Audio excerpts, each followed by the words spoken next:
¿cómo estás? Para el video del día de hoy te traigo este resumen de esta serie documental que está en Netflix llamada El monstruo de Wall Street. Esta serie es una miniserie que consta de 4 capítulos donde en cada uno de estos capítulos nos desarrollan y nos detallan cómo se generó el fraude más grande de Wall Street, el cual duró casi 30 años y fue generado por Bernard Madoff. Si bien es cierto que Bernard Madoff fue el autor intelectual de toda esta estafa y fue quien construyó toda esta red, pues no lo hizo solo y menos durante tanto tiempo. Así es de que en esta miniserie de 4 capítulos nos detallaron cómo fue y cómo empezó. En el primer capítulo nos cuenta los inicios de Madoff, quien era de una familia de clase trabajadora, el cual, pues tenía aspiraciones a hacer algo más que solamente granjero o las posibilidades que le daba a su familia. Así es de que él estudió y ahí conoció a Ruth. Ella fue su esposa durante todos estos años y al final Ruth estaba en un nivel socioeconómico medio, en un nivel socioeconómico medio, en el cual, pues el papá de Ruth no quería que ellos se casaran y que ellos estuvieran de novios. Sin embargo, pues Madoff desde muy chico era muy persuasivo, muy manipulador y al mismo tiempo muy encantador, que estas habilidades pues le funcionaron mucho en el futuro.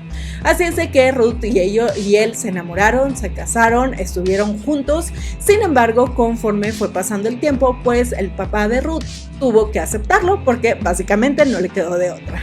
El papá de Ruth tenía un despacho de contadores, así es de que él entró a trabajar en este despacho junto a Ruth, ya que estamos hablando de 1950 y a Ruth la mandaron a la universidad porque su papá la apoyaba y no quería que fuese una ama de casa, cuando, pues las mujeres por default eran amas de casa en ese tiempo. Así es de que los dos fueron contratados en la empresa de el papá de Ruth y pues las cosas iban bastante bien. Sin embargo, Madoff pues tenía aspiraciones, muchas aspiraciones y no quería quedarse ahí. Así es de que a la par que trabajaba en el despacho de contabilidad del papá de Ruth, pues creó una pequeña empresa, la cual no registró, pero era una pequeña empresa de inversiones, en la cual pues los clientes del papá de Ruth pues empezaron a confiar en él para que él invirtiera su dinero y pues les diera grandes ganancias y mayores rendimientos. Todo esto sucedió y fue pasando, la verdad es que muy bien. Él estaba invirtiendo en la bolsa, estaba haciendo las cosas por la ley, más o menos por la ley, porque la empresa al final de cuentas no era registrada, pero sí estaba invirtiendo en bolsa y sí, pues se jugaba ese dinero con las reglas de Wall Street, que todavía no era lo que es ahora, pero pues las reglas que había, ¿no? Así es de que hasta ese momento él tenía su despacho contable y trabajaba en el despacho del papá de Ruth, todo muy bien.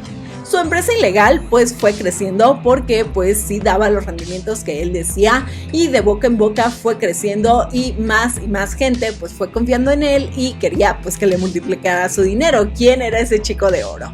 Así es de que conforme fue pasando el tiempo él fue multiplicando el dinero y todo muy bien, la empresa iba creciendo pero hasta un punto pues pequeño de pueblo, por decirlo así, ¿no? Así es de que años después de que ya tiene esta empresa pues él sigue invirtiendo el dinero, todo va muy bien, pero hay una caída muy grande en la bolsa y pues las cosas no le van nada, pero nada bien, ya que pues como les digo, él invertía el dinero y con esa gran caída de la bolsa pues se perdió todo el dinero de los inversionistas porque pues hubo una gran caída y no lo hizo bien, obviamente, porque si lo hubiese hecho bien la caída no hubiese sido tan dura, ¿no?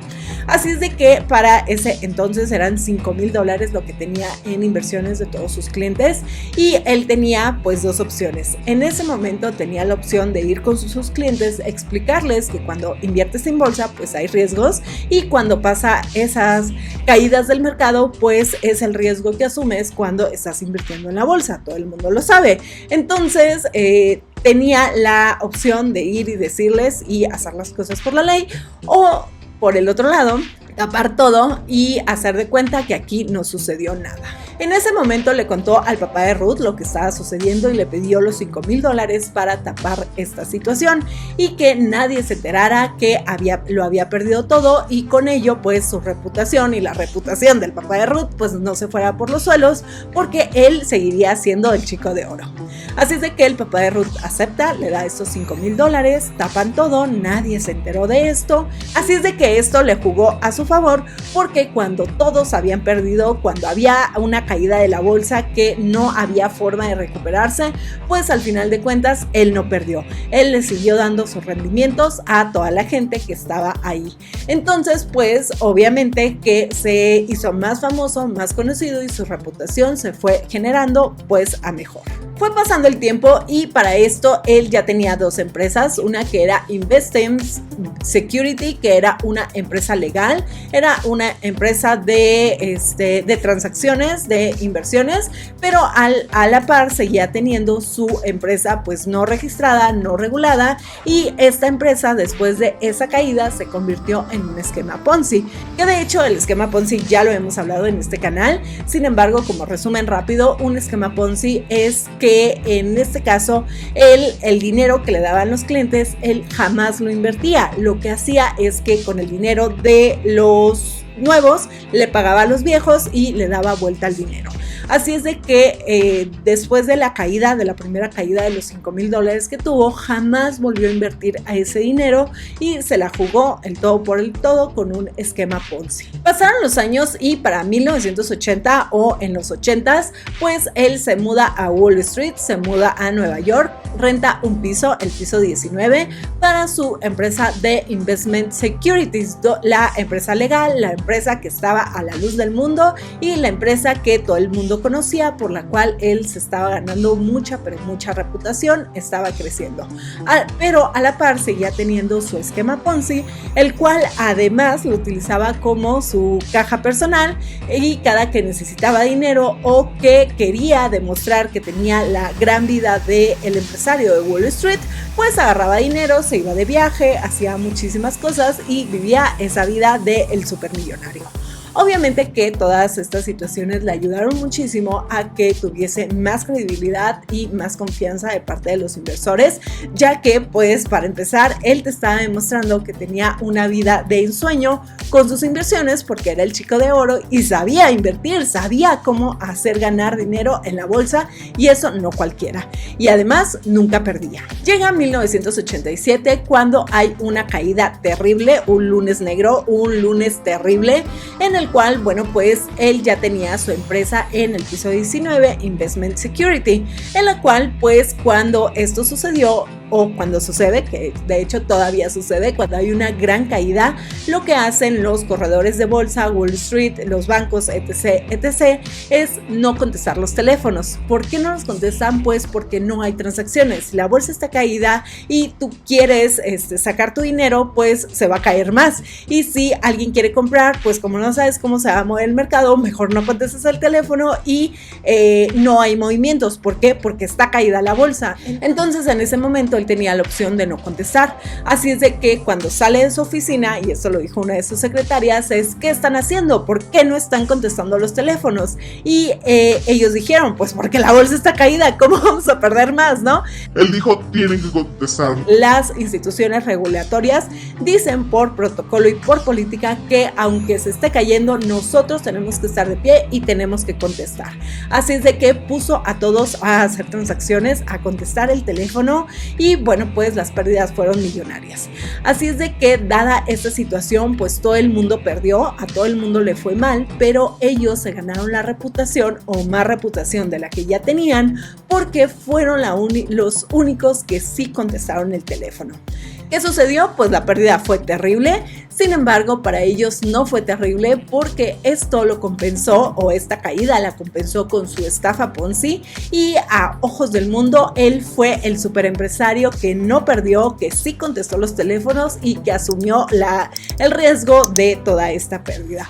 Así es de que nadie sabía cómo lo había hecho, pero lo hizo muy bien, y su reputación pues claro que fue generándose más y más. Para este tiempo, bueno, pues había había instituciones regulatorias en las cuales él era parte de la mesa directiva porque era de los grandes. También fue parte de Nasdaq, estuvo entre los directivos y la verdad es que empezó a ganar muchísimo reconocimiento.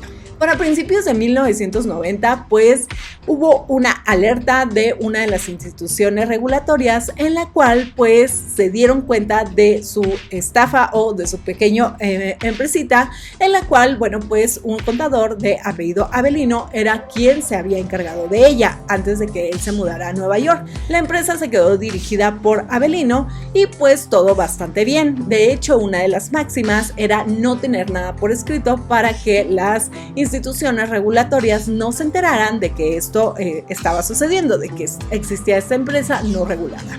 Así es de que todo iba bien. Sin embargo, pues Avellino, ¿por qué? ¿Por hacerse más promoción? No lo sé.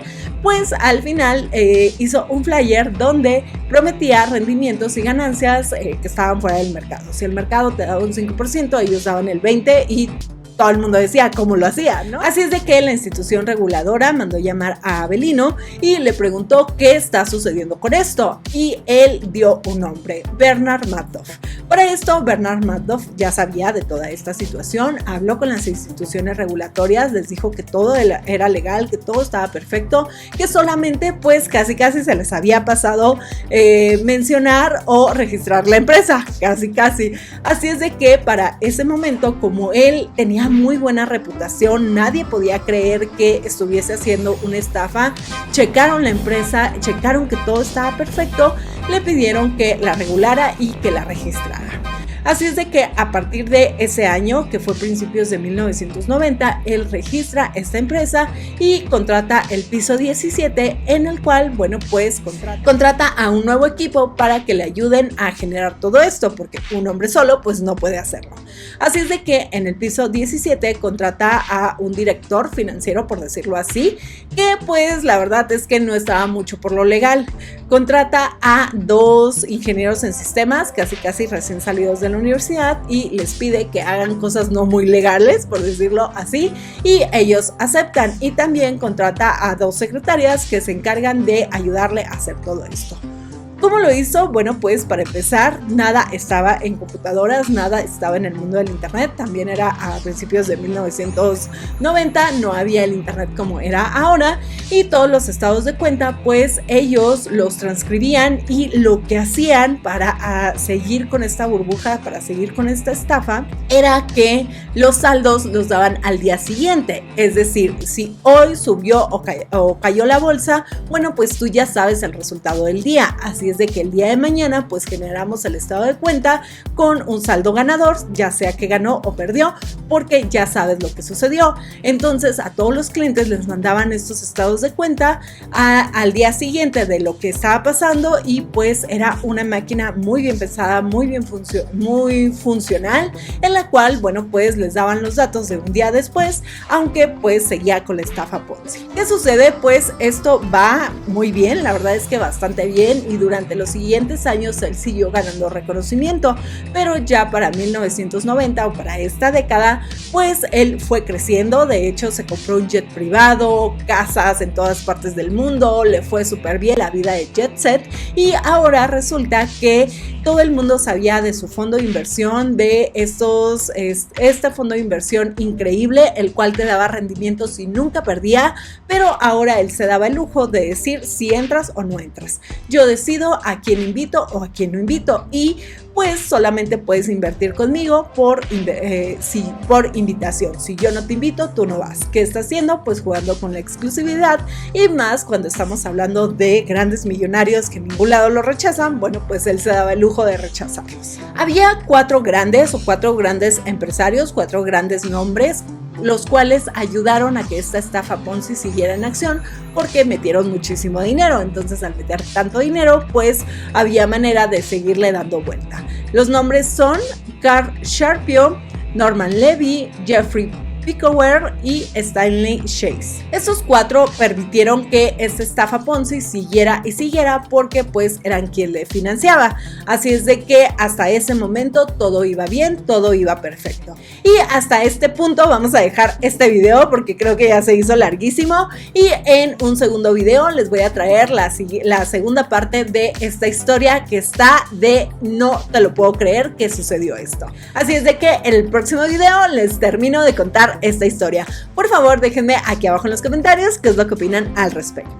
Antes de terminar este video, aquí te dejo una lista de reproducción donde vas a poder encontrar más contenidos como estos.